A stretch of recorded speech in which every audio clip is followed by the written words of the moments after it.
I hear it all of the time where people will tell me, well, that's the only way that I'm able to communicate with this person.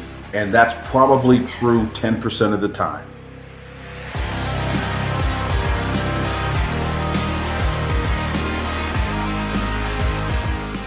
When I email with people and when I do not have um, the advantage, I guess, of being able to use my tone, of being able to use my voice and the tempo and the volume, etc.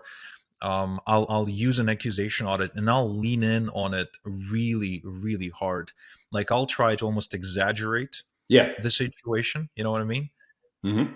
So this is extremely powerful. Like I remember I used it last month. I was in London, and an email came in. It contained an issue that I was supposed to deal with, and the other party has shown in the past to be very impatient and kind of causing trouble.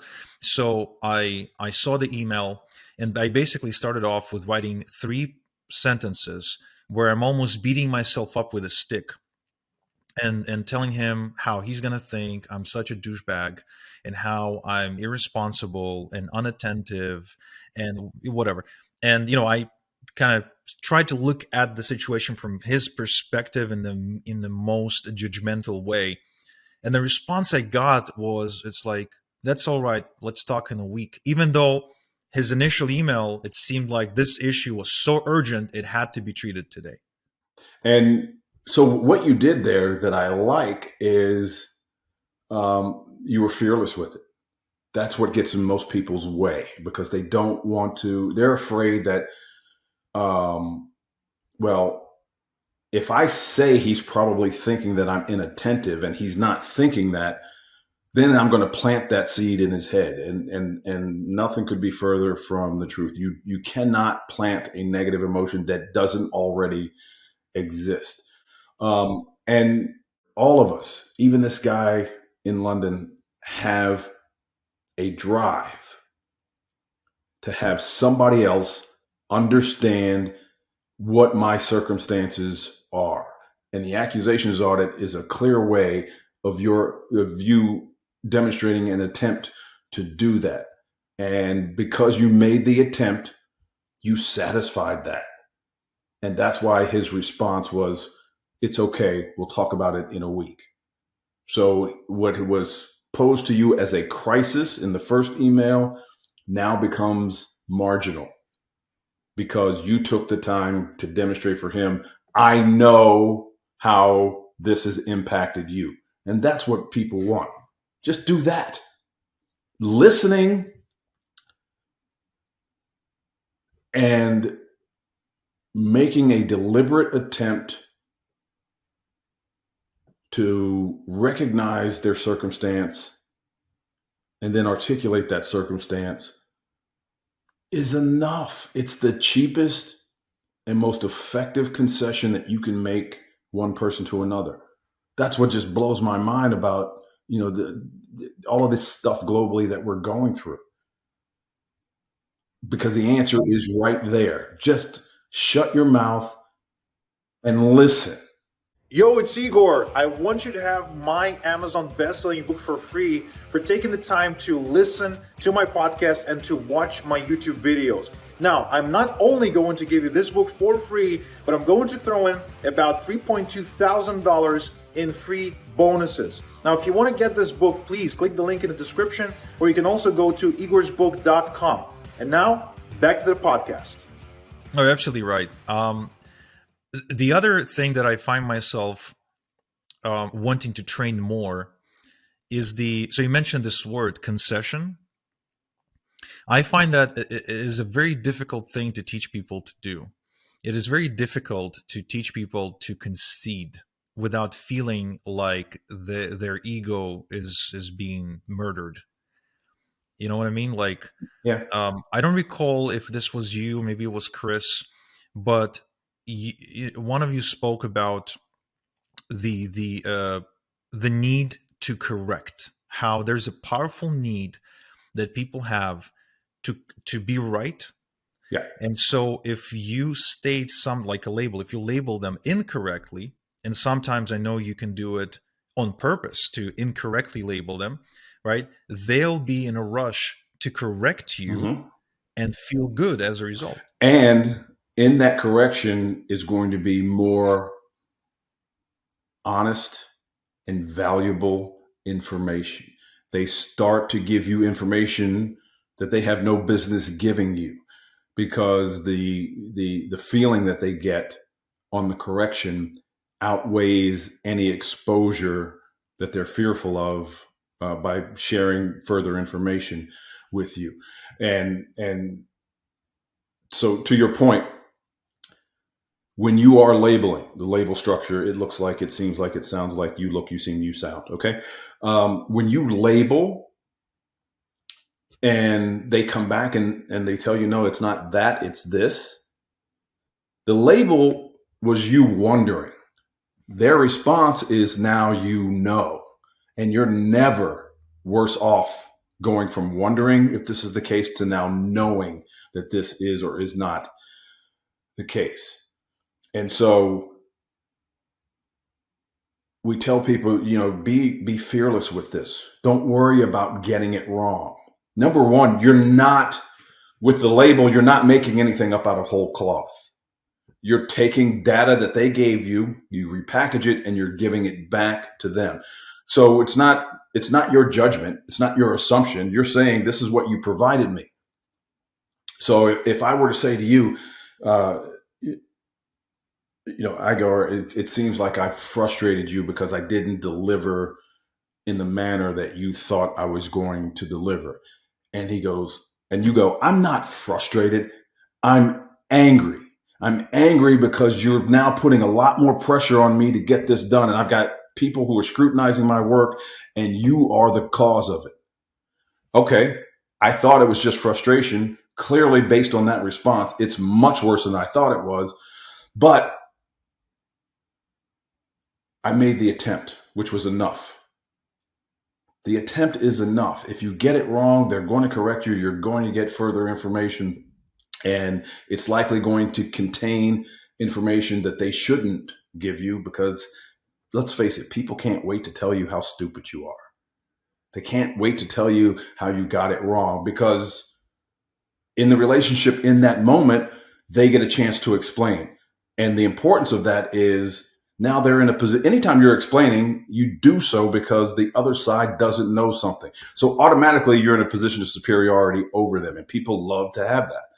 And so that's part of the motivation that drives them to give you further information, and it clarifies the data that they presented to you, in which generated the label in the first place.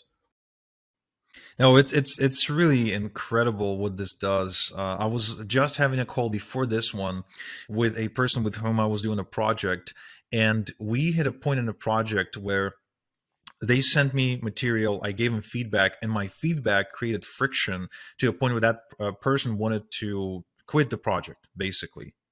Immediately, the first thing I've done is I said, okay, let's get on a Zoom call and let's talk. I didn't want to keep it communication over email because I felt there would be more room for expression over Zoom.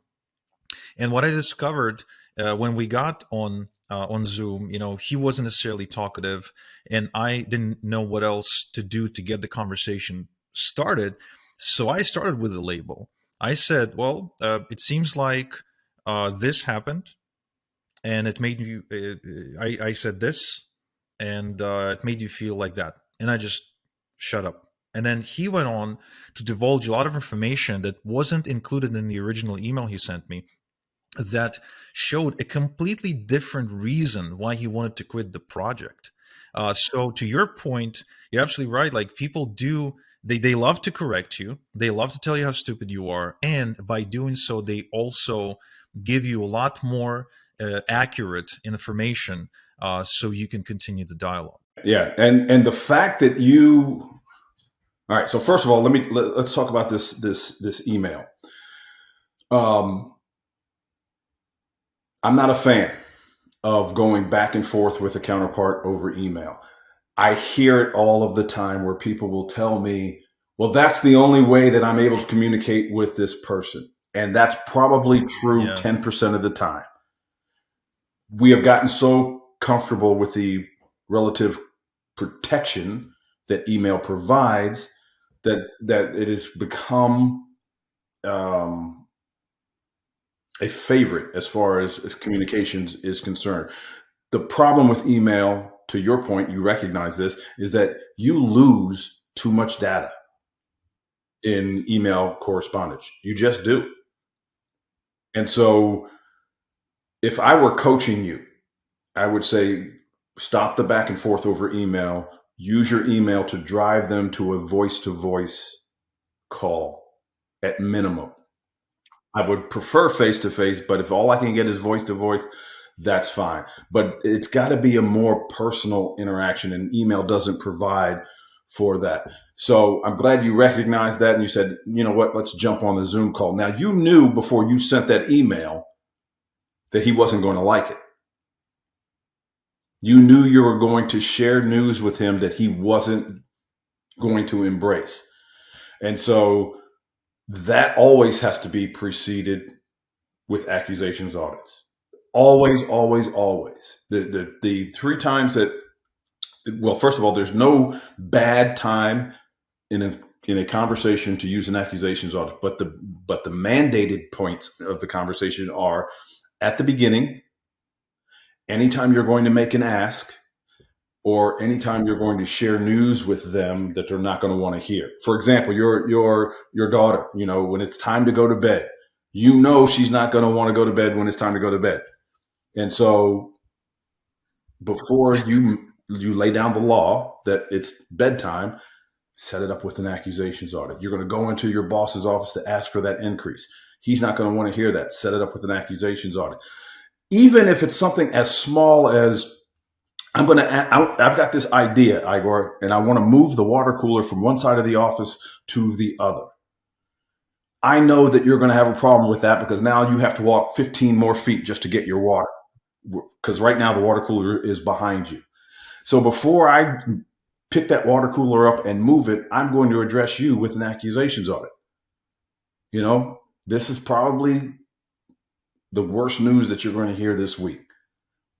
You're going to look at me and you're going to roll your eyes and go to yourself, what's the point?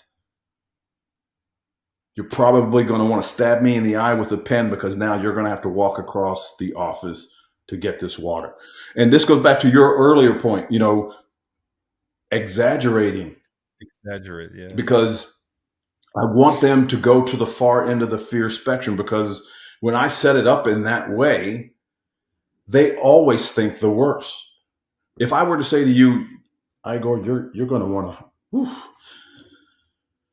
when this conversation is over, you're going to want to tie a short rope around my neck and push me out of a window. Immediately, you think to yourself, what could this guy possibly say to me that would make me want to put a short rope around his neck and push him out of a window?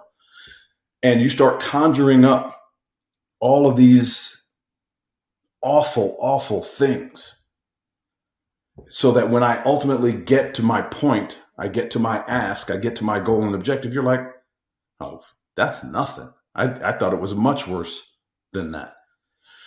And it's done deliberately. And forgive me if this is if this sounds redundant for you, because I know we've talked about it on the YouTube channel, and that is, checking in to hotels when we travel. I get into the hotel, or I get into the destination city at, let's say for the sake of this discussion, at noon. Most places are not going to allow me to check in at noon because the rooms are not ready, or if they are ready, they want to tack on an early check-in fee. So my choices are check my bags at the counter and then walk around the city for 2 hours until my room is ready, or pay the fee and get the room. And so when I walk in there, I make a situationally insightful, intelligent guess about what's going on in the hotel lobby. I know the person working behind the counter is not making a lot of money. I know the person behind the counter may not be in love with their job. I know that they get inundated with requests from needy travelers over and over and again, and they're exhausted by it. And so my situation insightful, intelligent guess is they're probably overwhelmed. So I'm going to walk up to that counter. The first words out of my mouth are, I'm about to make your day that much more difficult. And I don't say another word. I just sit there, and I can see the color start to drain from their face. They're bracing themselves for it. They don't know what I'm going to say next. They don't know, if I drove my car into the swimming pool. They don't know if I've got, 20 pounds of cocaine in my luggage. They don't know if I just committed a goat sacrifice in the parking lot. They don't know what I'm going to say. And then I follow it on after some dynamic silence. I follow it on with, you're probably going to think I'm another needy traveler who expects you to bend over backwards for everything I ask for. And then again, silence. Now they won't even make eye contact with me. Now they're just staring down at their computer screen, and they're bracing for it. Their body language is telling me, come on, just bring it. Just tell me what it is. And then I make my ask. How bad of a position would I put you in if I checked in early? Now, going back to what you said earlier, the exaggeration. They're thinking all of the worst things possible, so that when I ultimately ask to check in early, they're like, that's all you need? I'm happy to do it for you. And boom, I get checked in early. And so it's powerful in everyday life. It's powerful in your business world. And it's just a great way to demonstrate to the other side that this conversation isn't all about me. I'm also concerned about you, which is what's missing in most interpersonal communications.